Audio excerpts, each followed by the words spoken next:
I'm Heather, I'm Maria. and we have started this Zoom call. We're sitting outside in Colorado. It's beautiful today. Maria, would you like to introduce yourself? I do. So I'm Maria Hopfgarten, and I am a grief girl. I did lose my son Jacob to mitochondrial disease 5 years ago. So have had to figure out how to live life again without him. And one thing that do really want to talk about is that when you grieve, it's not like you are sad 24 hours a day. It's a lot of feelings all together at once. And if anything, I think many people would say that I'm always the optimist and the one with high energy. You are. So, so it all gets bundled together, but it's a very important topic, and you're not alone out there. Yes. Hi, I'm Heather. So Maria and I share very similar stories in the fact that both of our kids had mitochondrial disease, which is a genetic condition. I lost both my son, he was stillborn at 41 weeks, and lost my daughter at 4 to mitochondrial disease. Um, and I think like you, Maria, it's not something, someone I was listening to I can't remember what I was listening to, but someone compared grief and long-term grief like this, where it's always a part of you, as living in a haunted house.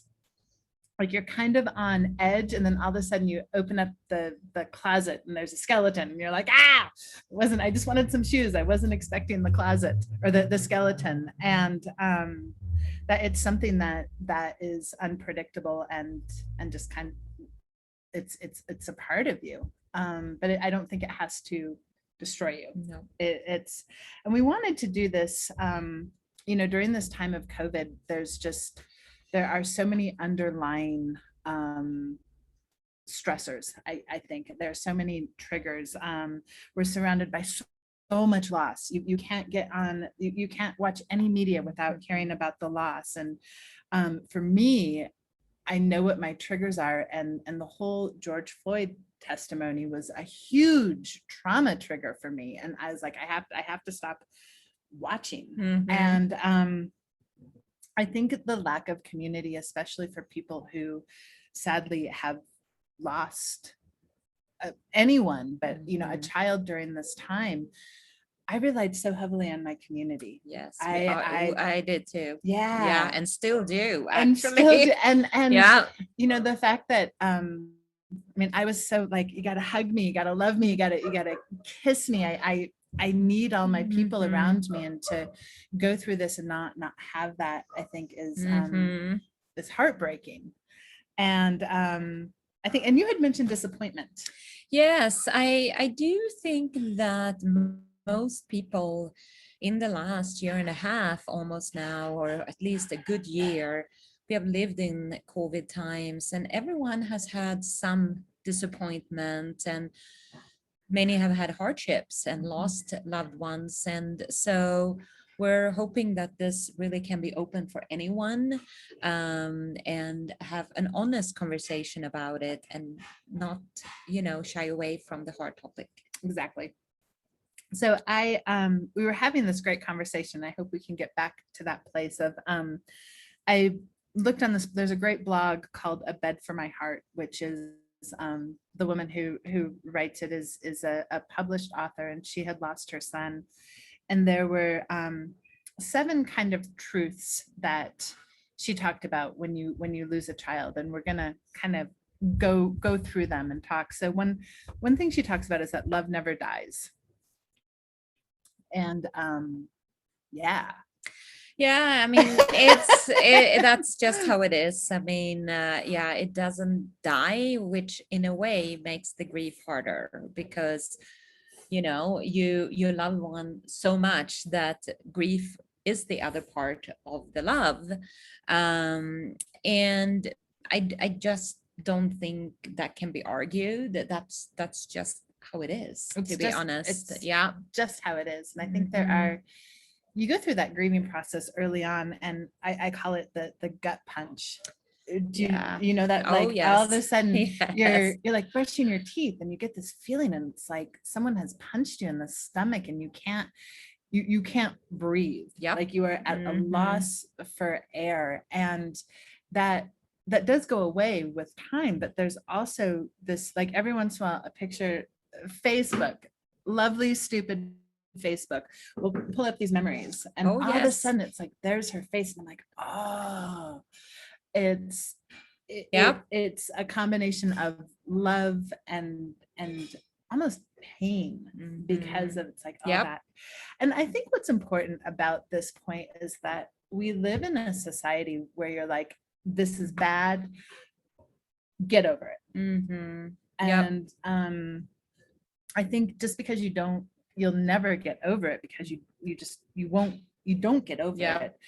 But that you can hold like this sacred space in your heart. And I think that advice is more for other people around us I to do be like, agree with it's- that, actually, because I think a lot of society is okay with 365 days of grief. So that first year, you are very, very supported. But then going into the second year, I do Mm, think a lot of people, and I don't think it's intentional always, but think that you probably have started to move on. And at least for me, sometimes year two was harder, because one, I was so protected because I had Yes. all this love of friends and family. And then year two, they were like, yeah, she probably can start flying on her own again. So it's always going to be there, and I mean, it will not die. no. And we can talk about holidays in a second, but as far as like love never, Mother's Day, It's coming up. I hate Mother's Day. Yeah, it's a tough one. I think that for me it's very mixed, because Because of Sarah. yes, so I Yes. do have a daughter who will celebrate me a lot, but at the same time, I'm still missing my son on Mother's Day. I miss Jacob. And your mom. Yes, yes. So it's always a little bit of mixed feelings on Mother's Day. What Mm. about you, Heather? Oh, Oh, you hate it. I hate it. And I don't want to, right? I mean, I'm No, it's fortunate. fine. I have my mom.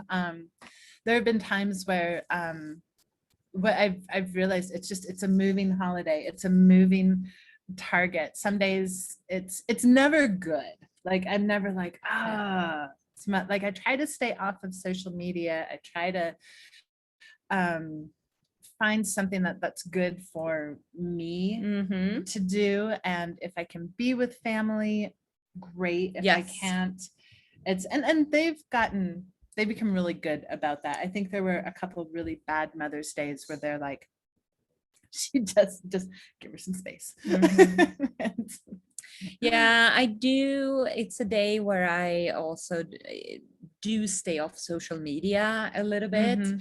And I have that with a few other, odd days, like back to school. Not that anyone had that, Oh, but back- lately, but those back to school pictures, it's like, oh, how much I would die to send my son to school again. And for many, I think it's almost a relief. Summer is over and my child is get to- back in school, and I would Yes. die to have my son back. And you know so there are different days, and I think also Mother's Day, not everyone is the same. Like some have been better than others, but yeah, very much like to stay with my family only on Mother's Right. Day, and make it low key in a way, and allow for a little bit of grief too. You know what milestone is hitting me, and this is odd, because Samantha would, the way that Samantha was in her life, she would have never been able to drive. Yes. But the fact that the kids that are Samantha and Jacob were very close in age, and so the kids that we know Oh, yeah. are starting to drive now.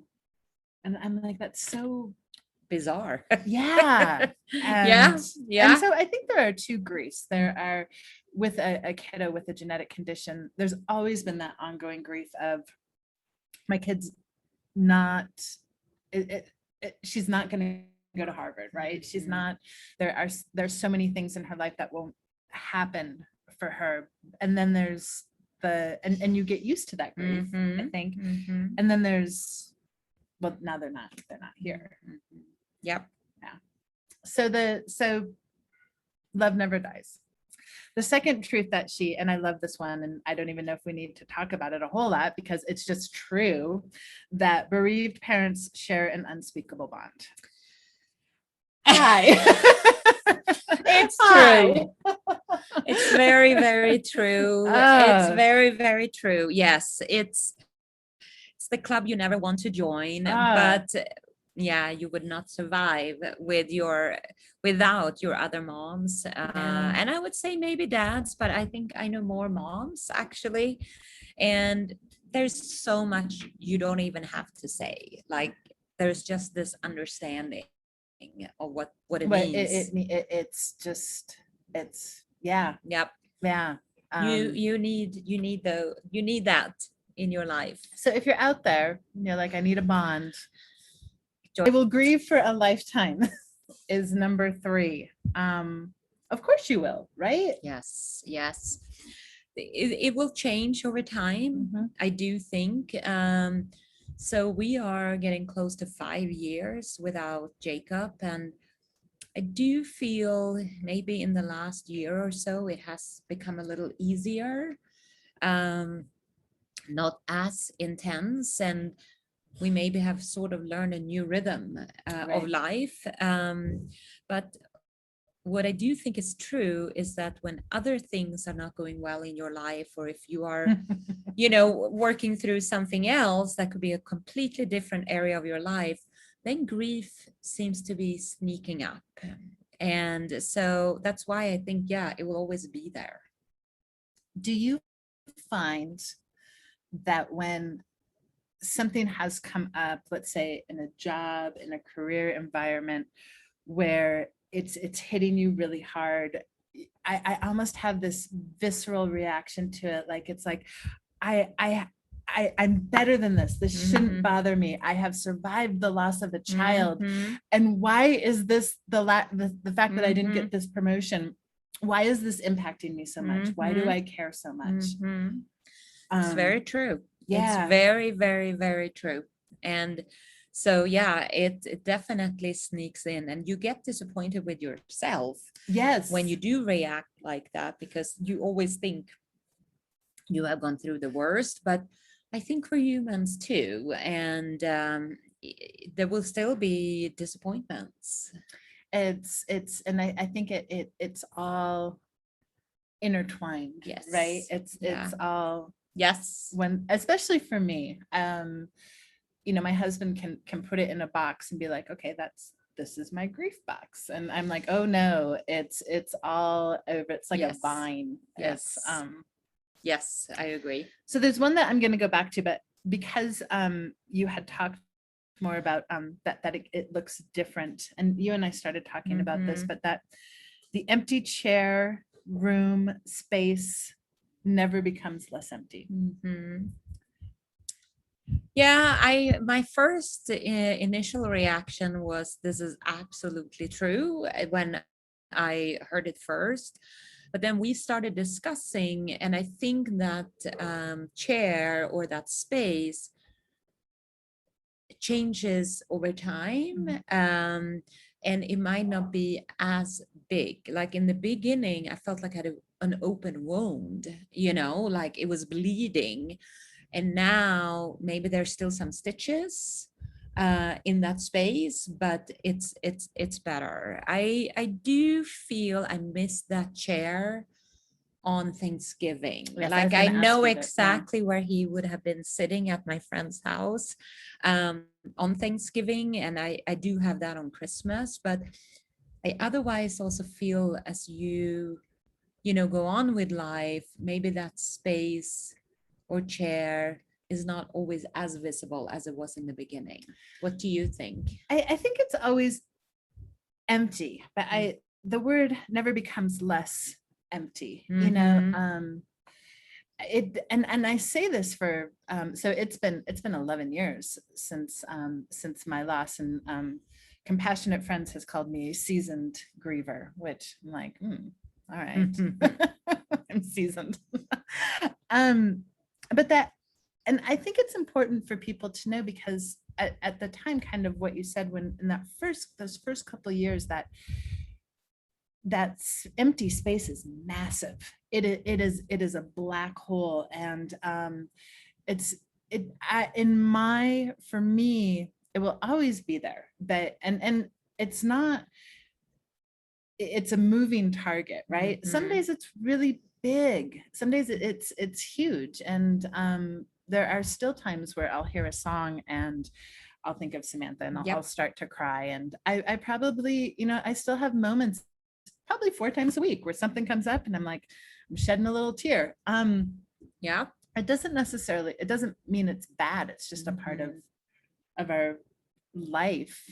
And so that space for me has become, it's still there. It is less empty. Mhm. Yep. So no matter how long it's been, the holidays never become easier without my son. And you and I had Yeah, it's, this is where it gets a little complicated because, this is not a checklist. This is really where I think multiple feelings are there at the same time. Yes, I do dread the holidays every year. When we come to Halloween, I just know now that we need to get through holiday after holiday. And I think what makes it hard about the holidays is that I can remember exactly what I did on Thanksgiving or on Christmas. Versus if you ask me what I did a year ago on this day, yes, I don't remember it. But I think that's part of why it makes it hard. But at the same time, I wouldn't say that I don't enjoy the holidays. Like somewhere in the holidays, there's still a lot of good. And so I think that's what maybe baffles people sometimes. Like, how can you have joy and grief at the same time? But that's I think if you have gone through grief, you probably have sometimes feelings of both. I think it's I'm trying to think through what you just said, and the fact of joy and grief at the same time, that they're kind of they're bedfellows Mhm. in a weird way. And I think that's what's hard for people who know grieving people, to be like, well, you're either kind of stuck in this, and I don't say stuck, I don't mean it in a, but Yep. you're in this place of deep sorrow, Mhm. or you've moved on. Yep. Yep. And it's not one or the other, right? Nope. You will move forward, you'll never Mhm. move on. Yeah. But you can be in both spaces. Yes. and Yes. and yeah, and sometimes one space demands more attention than another. I do think I have one more thought on the holidays, and I've been blogging about that in the past, the grief hangover. So I often feel extremely exhausted on Christmas Day or the day after, because we usually celebrate Christmas Eve. And I think it's all those emotions, like how am I going to get through the holiday, and my son isn't here, and I still want to make it sort of Great. festive, Yeah. right? Because there are other people in my life, who I love and who I am Mhm. with. But the day after, don't ask me for too much. I like to stay home and in my PJ or my workout pants, and just let me be. And so I've learned to plan it that way. But in the beginning, I I didn't know that I had to do that. You're very good about setting those boundaries. Like you will say, Yeah. it's Christmas and Yeah. I am with my husband and I am with my Mhm. daughter and we're making Swedish Yes. goodies. And I tend to over Pinterest it Yeah. and show up and I'm like, I'm here and here are all your treats. And there was one Christmas where I came into my brother's house and I just lost it. Yeah. And it wasn't recent after, it was like a year ago. Yeah. And Yeah. I was just, and I think there's so much to having to give yourself grace. Yes. And that it is a moving target, Mhm. and that it's not just that one year you're like, okay, I did Christmas and it was okay, so it's going to be Mhm. okay for the rest of the Nope. time. Mhm. And that's what is so sneaky about grief, Yeah. is that you're like, I'm okay. I'm No. not. No. I love that. I love those two. And I think to kind of I think to circle back around for people who are in the middle of this, I do think the holidays, they do get easier. And it's not, again, to negate Mhm. who our kids are and the importance, but Mhm. I do think I remember that first Christmas. I didn't put up a tree. Mhm. I didn't. Yep. I was just Trying to get so, through it. yeah, and Mhm. yeah, and like the media and everyone, you see these commercials and everyone's happy, and I just wanted to survive. Yep. And you get to a point after a while where it's not just about survival. Yeah. It's Yeah. true. It's true. So I'm going to come back to these ones that are super positive, and I do think that this is and we've kind of touched on this, because I know deep sorrow, I also know unspeakable joy. Mhm. Oh, so okay, that's the next one. That's the next one. Okay. Well, that's the beauty, right? Right. Like, I think if you have experienced true loss, I think you also learn how to experience true joy.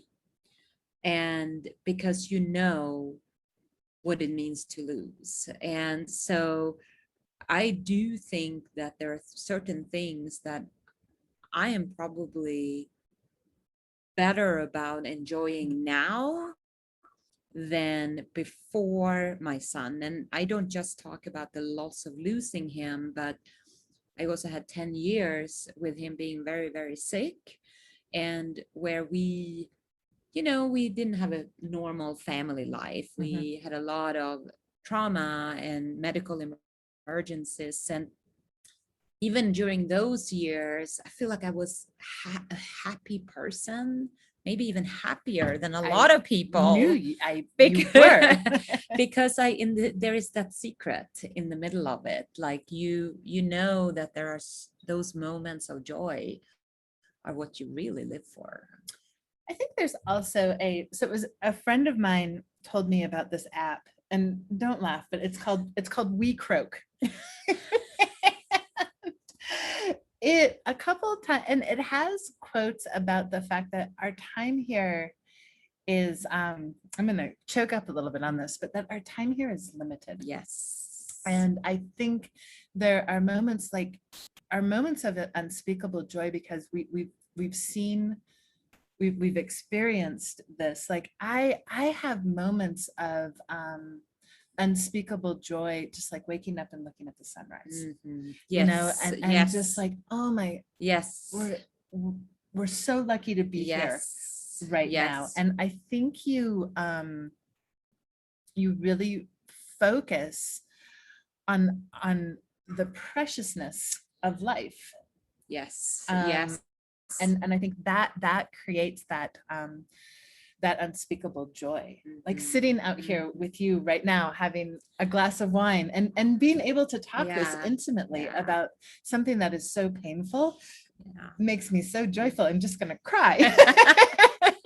No, but it is true. I mean, and you don't become an expert about it, but I do think you learn most of the time maybe not to sweat the small stuff. Still happens Oh, it still all the happens. time, but and you sort of, I mean, I will remember this was when Jacob was with us, just like when he had a good day and I could give him a bath and he would like vocalize. And I was like, I forgot about all that bad stuff that we just went through. And so you need to see the ups and lows of lives, I think, to be able to enjoy and really feel unspeakable joy, to be honest. I also think having a child that was nonverbal, Yeah. Samantha never spoke a word, but you connect on like, oh, she smelled so good. She smelled so good. There were times when she didn't smell really good, but for the most part, she just had this until she had this like baby smell. And I think you learn to embrace the things that are kind of the unspoken communication and the things that are around you. And it's absolutely true. When she was having a good day, everyone was having a good day. Oh, yes. All of the elements of life, the house could be burning Yeah. down, but Samantha was having a good day. So it was okay. Yeah. It's so the last one, have we gone through 7? I think we have. It is a club that I can never leave, but it is filled with the most shining souls I've ever known. Yeah, Can we very toast true. to that one again? Very, Yes. very true. Yes. Yeah, this that's the truth. And I think anyway, it's just like, well, yeah, of course. And yeah, no bullshitting. no bullshitting. Straight to the point. You have no time for drama. It's yeah, you get to the truth. I mean, so in a way, it's the people that are the easiest to be with. It's Because there's a lot of things you just don't have to explain. Don't you think? I do, and I think there's this sense of, kind of what you said of no bullshit. Yeah. I still I dread, when someone asks, do you have kids? Yeah. And Yeah. How do you answer that how question? and I'll say no. I'll say and Mhm. it's but because I don't want to get into that, right? I don't want that Yes. sad face. I don't want people Yeah. to pity Yeah. me.